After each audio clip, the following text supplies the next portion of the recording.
আল্লাহ নবী নববী শরীফে বসে গেলেন। ও যুবকেরা, ও আমার মুরব্বি বাবারা, বুখারী শরীফের মধ্যে পাওয়া যায় আল্লাহ নবী মদিনার মসজিদ নববী শরীফে বসে আছেন। আল্লাহ নবী সাহাবাদের নিয়ে ওয়াজ করেন, আল্লাহ নবী সাহাবাদের নিয়ে বয়ান করেন। ও যুবকেরা, আল্লাহ নবী সাহাবাদের জানিয়ে দিলেন, আল্লাহ নবী সাহাবাদের শুনিয়ে দিলেন। ও বাবা সাহাবা, আমি নবী গতকাল স্বপ্নের মধ্যে দেখতে পেলাম, খবরের মধ্যে দেখতে পেলাম, আমি রাসূলুল্লাহ জানো আল্লাহ পাকের জান্নাতের মধ্যে ঘুরি, আমি নবী আল্লাহ পাকের জান্নাতের মধ্যে ঘুরি, আমি নবী ঘুরতে ঘুরতে কত সুন্দর একটা বাড়ি দেখতে পেলাম, কত সুন্দর একটা ঘর দেখতে পেলাম, আমি নবী ওই বাড়িটার দিকে এগিয়ে গেলাম, আমি নবী দেখতে পেলাম ওই বাড়ির বারান্দায়, ওই বাড়ির ব্যালকনিতে বসে বসে একজন মহিলা উযু করে, আমি নবী দরওয়াজার দিকে এগিয়ে গেলাম, আমি নবী জিজ্ঞাসা করলাম আল্লাহ পাকের জান্নাতে এত সুন্দর বাড়িটা কার বাড়ি? আল্লাহ পাকের জান্নাতে এত সুন্দর বাড়িটা কার বাড়ি? ও বাবা সাহাবা, আমি নবী জানিয়ে দেয়া হলো, ইয়া রাসূলুল্লাহ হাবিবাল্লাহ, ইয়া রাসূলুল্লাহ হাবিবাল্লাহ, আল্লাহ পাকের নবী এই বাড়িটা অন্য কারো বাড়ি নয়, এই বাড়িটা অন্য কারো বাড়ি নয়, এই বাড়িটা হলো আপনার সাহাবী হযরত উমরের বাড়ি। জনে বলুন সুবহান, আর একটু জোরে বলুন সুবহান। ও যুবক, আল্লাহ নবী জানিয়ে দিলেন, আল্লাহ নবী শুনিয়ে দিলেন। ও বাবা উমর রাদিয়াল্লাহু তাআলা, আমি নবী বাড়ির দরওয়াজার দিকে এগিয়ে গেলাম, আমি নবী বাড়ির দরওয়াজার দিকে এগিয়ে গেলাম, আমি নবী বাড়িতে ঢুকবো বলে, আমি নবী বাড়িতে ঢুকবো বলে, আমি নবী দরওয়াজার সামনে দাঁড়িয়ে দাঁড়িয়ে তোমার আত্মসম্মানের কথা চিন্তা করে ওই বাড়িতে ঢুকি নাই। ও বাবা সাহাবা, আমি নবী গতকাল রাতে আল্লাহ পাকের জান্নাতে আমার উমরের বাড়ি দেখেছি। জোরে বলুন সুবহান, আর একটু জোরে বলুন সুবহান। বুখারী শরীফে মানাকিবে উমর ইবনুল খাত্তাব এসেছে, আল্লাহর রাসূল বলেছে জান্নাতে আমি নবী তোমার ঘর দেখেছি। এত সুন্দর মতি মুক্তাদে সাজানো, যে বাড়ির বারান্দা একটা মহিলা বসে বসে উযু করে, আমি নবী এগিয়ে গেলাম বাড়িতে ঢুকবো বলে, আমি নবী দরওয়াজার সামনে দাঁড়িয়ে তোমার আত্মসম্মানের কথা ভেবে আমি নবী ভেতরে ঢুকি। হযরত ওমর ফারুক বলে, ইয়া রাসূলুল্লাহ, আপনার কাছে আমি আত্মসম্মান দেখাতে পারি হুজুর?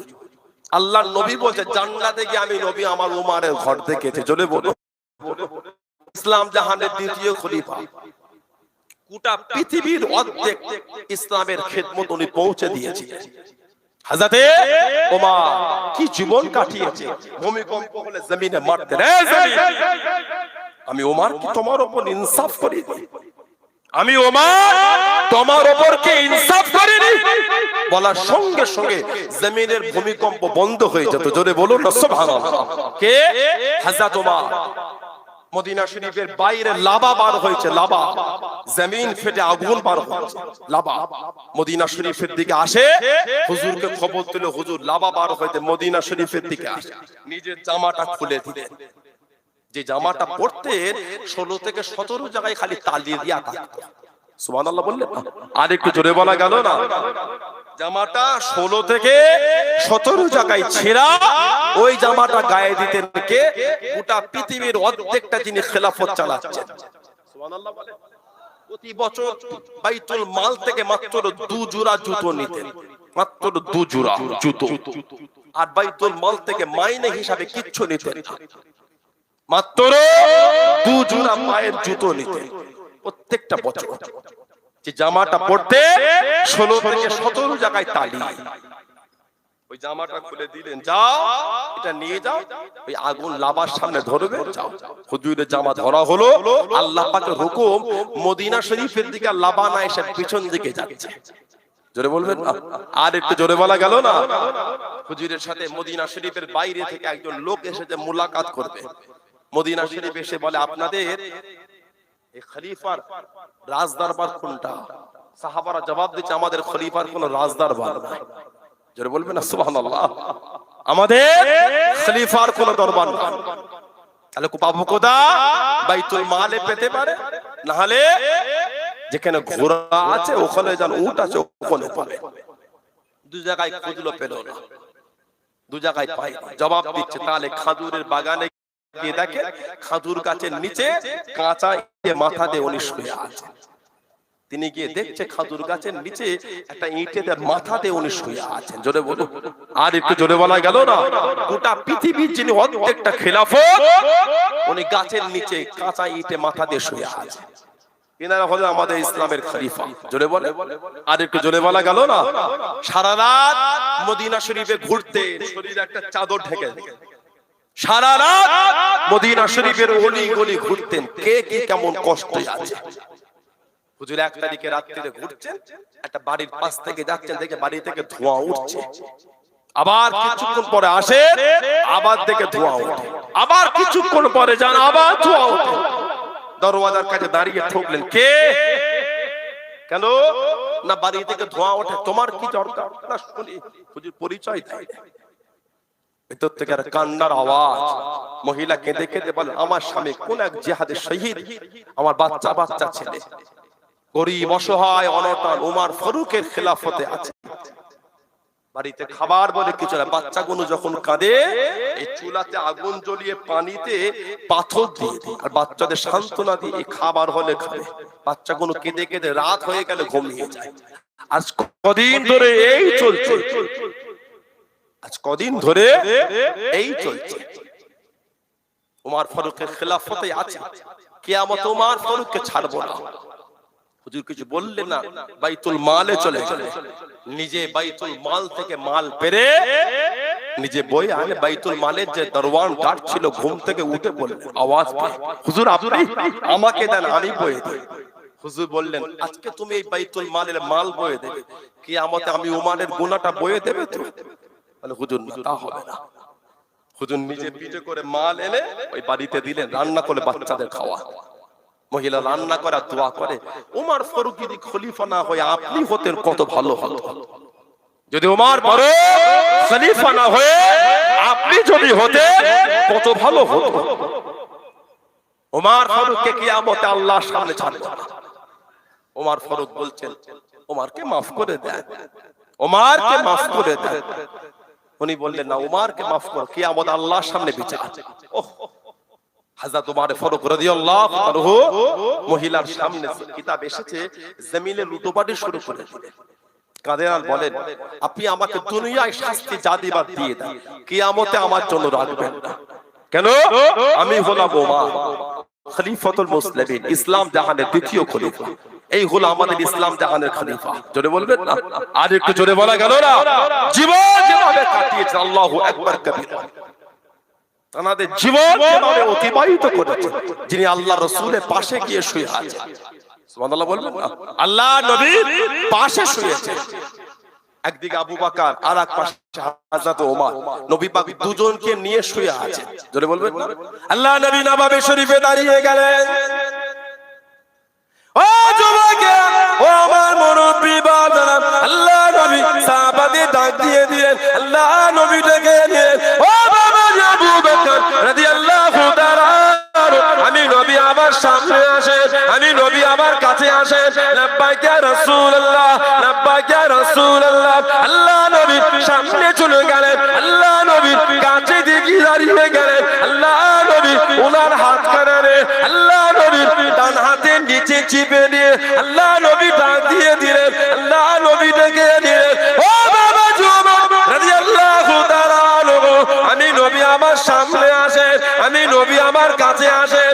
লাব্বাইক ইয়া রাসূলুল্লাহ, লাব্বাইক ইয়া রাসূলুল্লাহ। আল্লাহ নবীর সামনে চলে গেলেন, আল্লাহ নবীর কাছে দেখি দাঁড়িয়ে গেলেন। আল্লাহ নবী ওনার হাতটাকে নিয়ে আল্লাহ নবীর বাম হাতের নিচে চেপে নিয়ে দুজনে দুটো হাতকে আল্লাহ নবী বুকের কাছে জড়িয়ে টুকটুক করে কেটে কেটে যান, টুকটুক করে কেটে কেটে যান। আল্লাহ নবী জানিয়ে দিলেন, আল্লাহ নবী শুনিয়ে দিলেন, ও বাবা সাহাবা, আমি নবী একদিকে আমার আবু বকর আর একদিকে আমার ওমর রাদিয়াল্লাহু তাআলা আনহু, আমি নবী কাল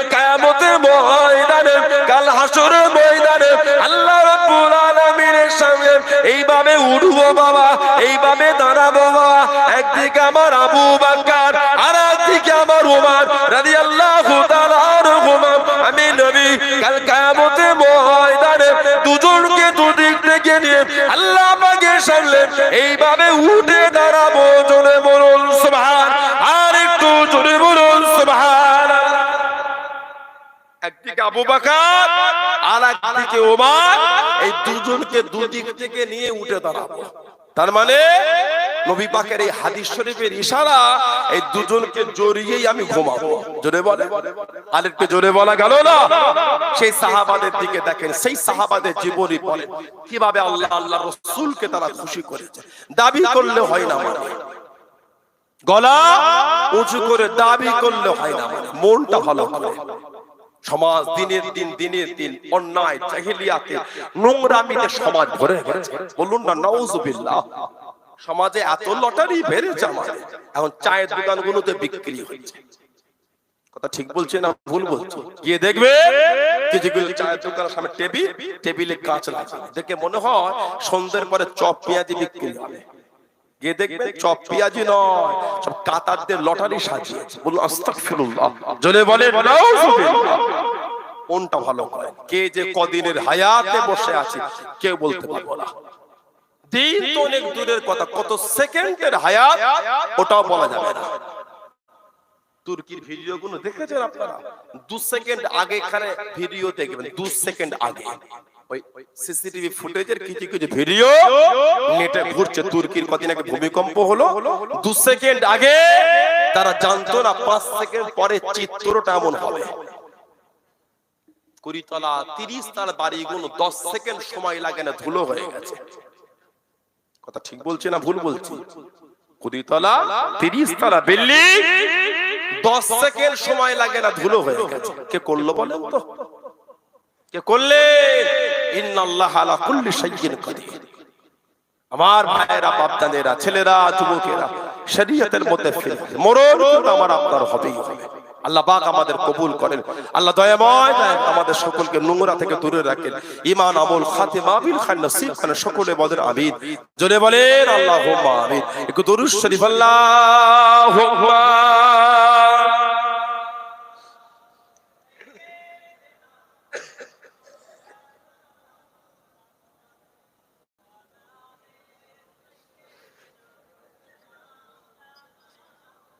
আল্লাহুম্মা সাল্লি আলা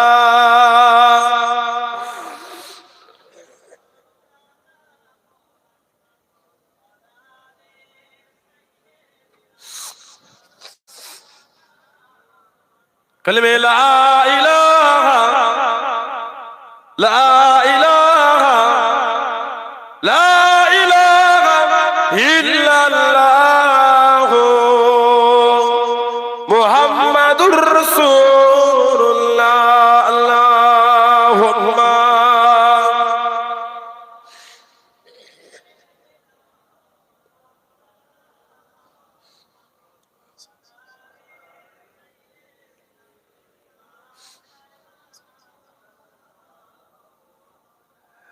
চোখে আমার কাবা শরীফ, বুকে আমার পাক কোরআন।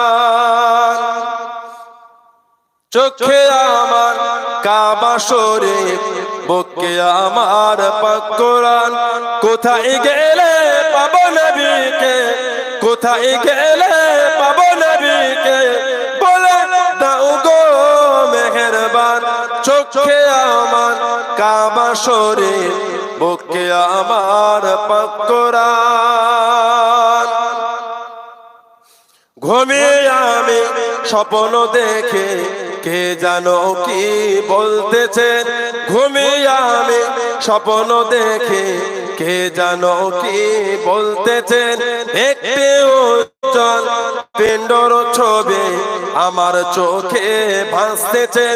একটি উজ্জ্বল পিণ্ডর ছবি আমার চোখে ভাসতেছে।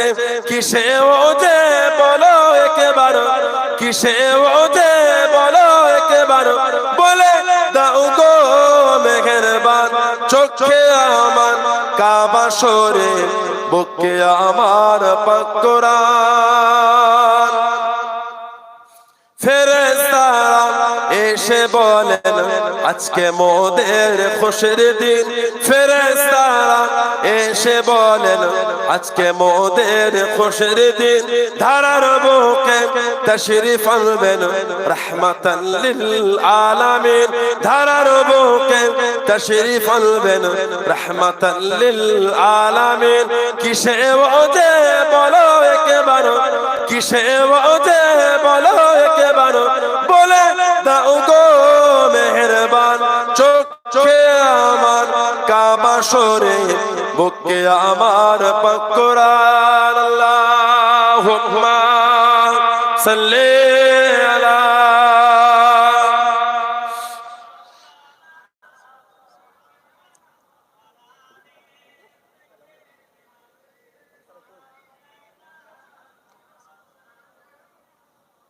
আমার ভাইয়েরা, বাপজাদেরা, ছেলেরা, যুবকেরা, মুরব্বীরা, মায়েরা, বোনেরা, মেয়েরা, মহিলারা ভালো হন। মনটাকে কবরে যাবেন, কবরে যাব, কায়ামত উঠবেন, কায়ামত উঠবো। আল্লাহর সামনে কি মুখ দেখাবো, আল্লাহর সামনে কি মুখ দেখাবে।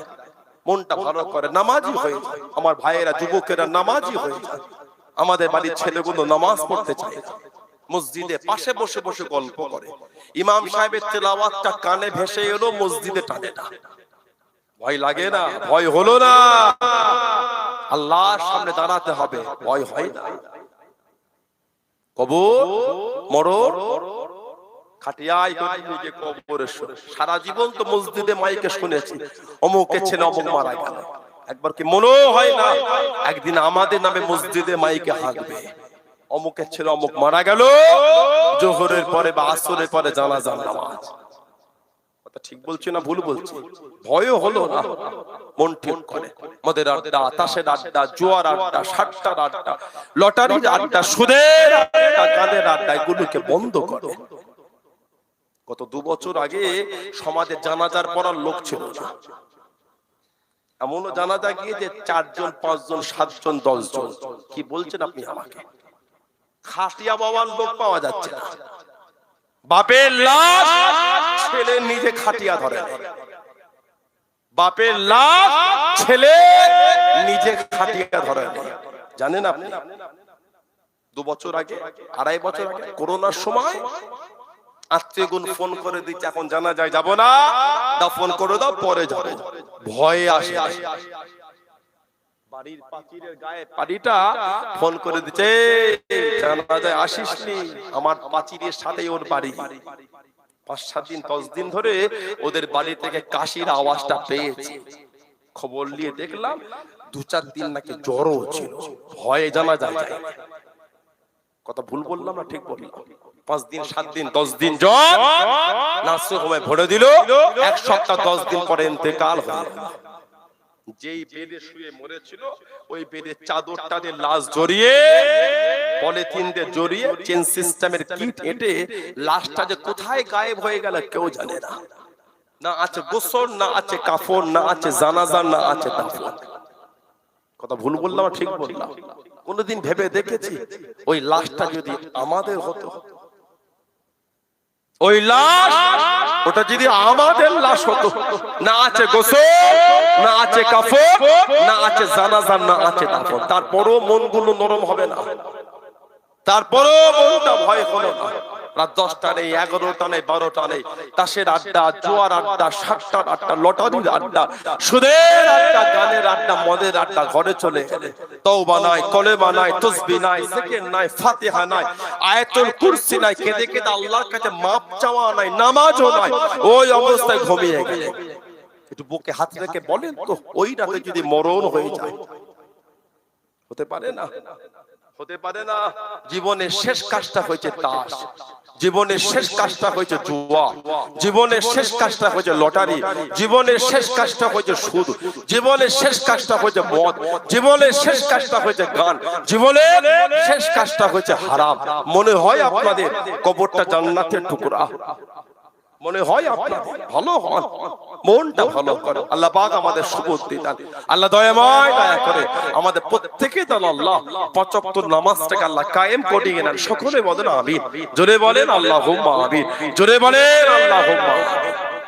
যারা ভালো হয়েছেন, যারা মেরেছেন, যারা মেনে চলেছেন, তাদের থেকে শিক্ষা নেন ভালো হয়েছেন কারা, মানার মতন মেনেছেন কারা, মোহাব্বতের মতন মোহাব্বত করেছেন কারা, ভালো হয়েছে মানার মতন মেরে আল্লাহর ওলি আল্লাহ পাকের নেক বান্দা হযরতে বাদশা ইব্রাহিম আদহাম রাহমাতুল্লাহ, যিনি বালকান দেশের বাদশা ছিলেন, বালকান দেশের রাজা হযরতে বাদশা ইব্রাহিম বিন আদহাম হুজুর আমার জঙ্গলে চলে গেলেন হরিণ শিকার করতে। একটা আওয়াজ আসছে, ইব্রাহিম আল্লাহ আপনাকে এই কর্মের জন্য বানায়নি। চতুর্দিকে ঘুরছে মানুষ, আবার আগিয়ে গেল, ইব্রাহিম আল্লাহ আপনাকে এই কর্মের জন্য বানায় না। ঘুরে ঘুরে দেখছে আল্লাহ পাক জঙ্গলের পশু হরিণের জবান আল্লাহ খুলে দিয়েছে। জোরে বলে হুজুর ঘরে চলে গেলেন।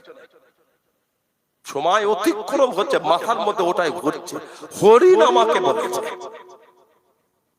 হুজুর যে বিছানায় ঘুমাতে, হুজুরের কাজের মেয়ে, কাজের লোক হুজুরের রুম সাফ করতে গিয়ে ইব্রাহিম বিন আদহাম ঘরে ছিলেন না, ওনার বিছানায় বসে প্রতিদিন সাফ করতে বসে দেখিয়ে দিন বাদশার বিছানা এত আরাম শুয়ে পড়েছে।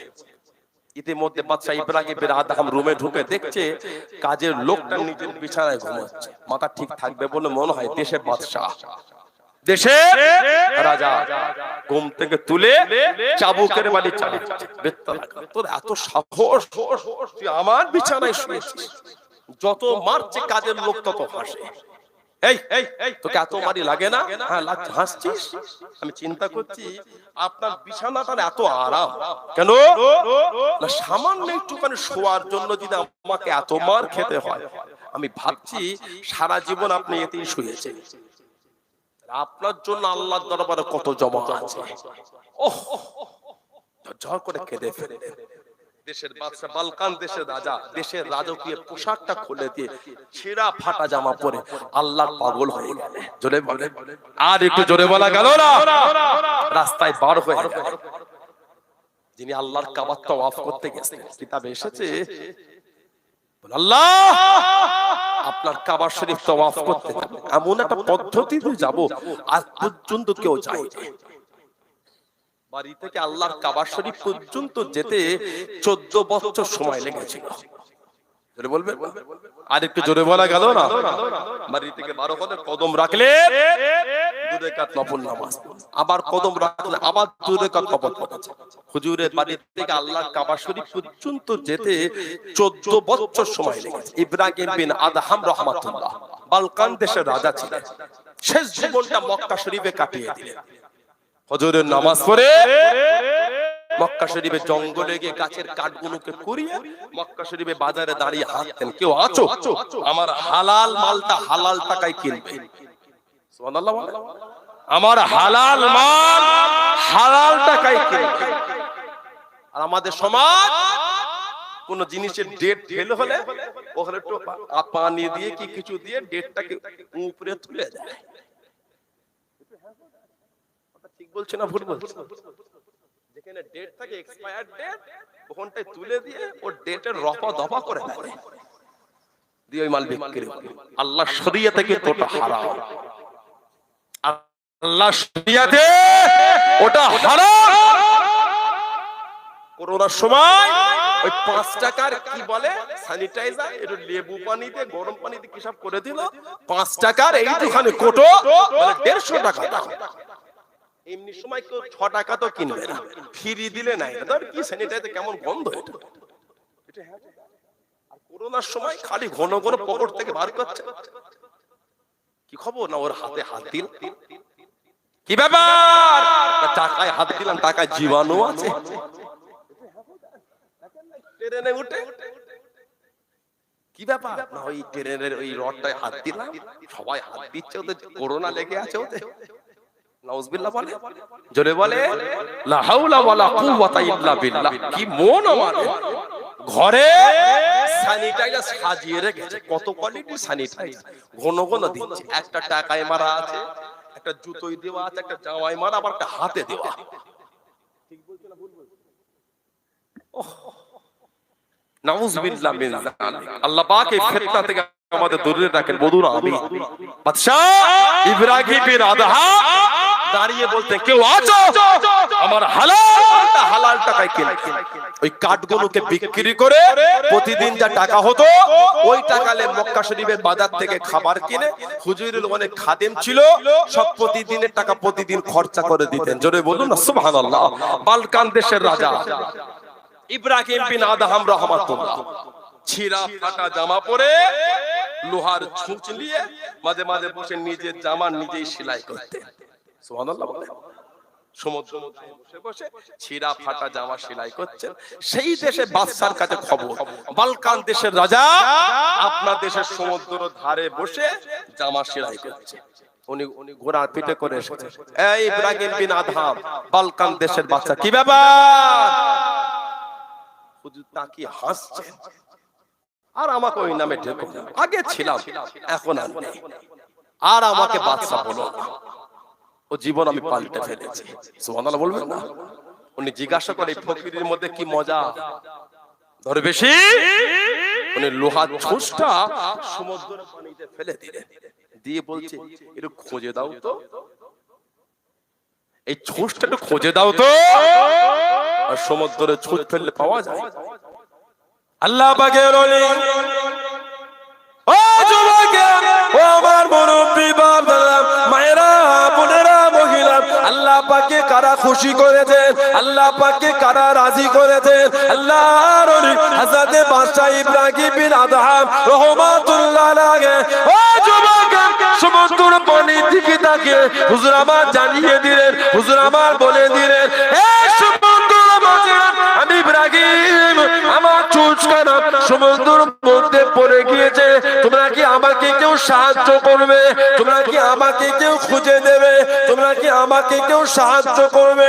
ও যুবক, আল্লাহ আমাকে রুকুমে হাজার হাজার মাছ, প্রত্যেকের মুখে একটা করে সোনা ছুঁচিলে হাজার হাজার মাছ মুখ গুরুকে উঁচু করে রেখেছে। জোরে বলুন সুবহান, আর একটু জোরে বলুন সুবহান। আল্লাহর ওলি হযরত বাদশা ইব্রাহিম বিন আদহাম রাহমাতুল্লাহ আলাইহি হুজুর ছুঁচগুলোকে নিচ্ছেন না, হুজুর ছুঁচগুলোকে নিচ্ছেন না। আল্লাহর ওলি বাদশা ইব্রাহিম বিন আদহাম রাহমাতুল্লাহ আলাইহি হুজুর আমার খোঁজ করে, হুজুর আমার খোঁজ করে, আমার লোহারটা কই, আমার লোহারটা কই? ও যুবক, আল্লাহর ওলি হযরত বাদশা ইব্রাহিম বিন আদহাম রাহমাতুল্লাহ আলাইহি খুঁজে খুঁজে নিজের লোহার খানা দিলেন, বাকি গুরুকে ফেরত দিয়ে দিলেন। জোরে বলুন সুবহান, আর একটু জোরে বলুন সুবহান। হাজার হাজার মাছ সব মুখে একটা করে সোনার ছুঁচলে মুখ উঁচু করেছে। হুজুর নিচ্ছেন না কেন? হুজুর ছুঁচটা সোনার ফেলেন নে, লোহার ফেলেছে। হুজুর খুঁজছে আমার লোহারটা কই। জোরে বলে, আর জোরে বলা গেল না? এই অফার যদি আমাদের কপালে আসে, সোনার ছুঁচ তো দূরের কথা, রাস্তায় 5 টাকার কয়েন পড়ে থাকলে লোক ছাড়ে না। নাউজুবিল্লাহ বলে, জোরে বলে। রাস্তায় হেঁটে হেঁটে যায়, 5 টাকার কয়েন পড়ে থাকলে লোক ছাড়ে না। আর যদি 100 টাকার নোট হয়েছে, 3 বার কপালে হাত বুলাবে, কার মুখ দেখে সকাল হলো রে? নাউজুবিল্লাহ বলে, জোরে বলে। লা হাওলা ওয়ালা কুওয়াতা ইল্লা বিল্লাহ। মসজিদের উজু করে ফোনটা উপরে রেখে বুক পকেটে হাতে পড়ে যাবে, উপরে রেখে উজু করে উঠাতে ভুলে গেল, গিয়ে ফিরে এসে দেখে নাউজুবিল্লাহ বলে। লা হাওলা ওয়ালা কুওয়াতা ইল্লা বিল্লাহ। এই বছর ফুরফুরা শরীফ ইসাস হবে, এত ফোন চুরি হয়েছে এবছর ফুরফুরা শরীফে 21, 22, 23 বাগলি সালে সাবে এত ফোন চুরি হয়েছে, আর এত পকেট মারি টাকা হয়েছে। লা হাওলা ওয়ালা কুওয়াতা ইল্লা বিল্লাহ। ভালো ভালো জায়গাগুলো এইভাবে বদনাম করে দিচ্ছে। কথা ঠিক বলছি না ভুল বলছি? এদের একটা গ্রুপ আছে, গ্যাং আছে, সরল সাদা প্রাণ মানুষ, সরল। ফোনকে সাইড পকেট রেখেছে, ব্যাগ নিয়ে যাবেন একটা করে কাঁধে, ওই ব্যাগের মিডিলে চেনটা করে ঢুকিয়ে রাখবে। ছোট ছোট ব্যাগ নেবে, সাইডের চেন নয়, মিডিলের চেনটা খুলে ফোন হোক টাকা হোক রেখে ওইটালে কাঁধে করে ঘুরবে। খবরদার পকেটে ফোন টাকা রাখবেন না। কত মানুষ এসে কাঁদছে, হুজুর ফোন চুরি হলো, টাকা চুরি।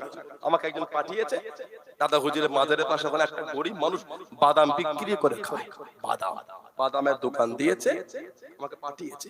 30,000 টাকা ছিল, বেচারি গরিব মানুষ, খালি গোসল করতে গেছে, ওর মধ্যে চুরি করে নিয়েছে। নাউজুবিল্লাহ বললেন না, আস্তাগফিরুল্লাহ বললেন না, লা হাওলা ওয়ালা কুওয়াতা ইল্লা বিল্লাহ। নাউজুবিল্লাহ মিন যালিক। আল্লাহ ওদের সুবুদ্ধি দেয়, আল্লাহ ওদের হেদায়েত দেয়, যারা এই নোংরা কাজে জড়িয়ে আল্লাহ ওদের হেদায়েত